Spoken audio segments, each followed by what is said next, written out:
Qu'il soit un comme nous sommes un. Jean chapitre 17, verset 22.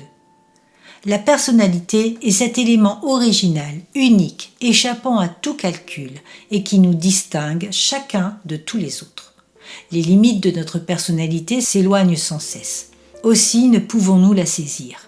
Une petite île qui immerge au milieu de la mer peut être le sommet d'une grande montagne. La personnalité est à l'image de cette île. Nous ne savons rien des profondeurs où elle s'étend. C'est pourquoi nous ne pouvons pas juger de ce que nous valons. Il nous semble d'abord que nous pouvons le faire et puis nous réalisons que Dieu seul, notre Créateur, nous comprend. La personnalité est le propre de l'homme spirituel, comme l'individualité est le propre de l'homme naturel. Pour définir notre Seigneur, on ne peut parler d'individualité, d'indépendance, mais seulement en termes de personnalité. Moi et le Père, nous sommes un. La personnalité ne s'épanouit qu'en communion intime avec une autre personnalité.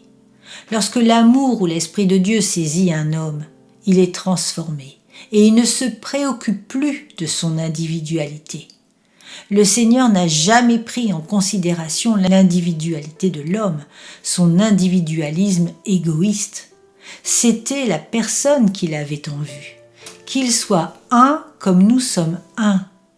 Si vous abandonnez à Dieu votre droit sur vous-même, la vraie nature de votre personnalité répond aussitôt à la voix de Dieu.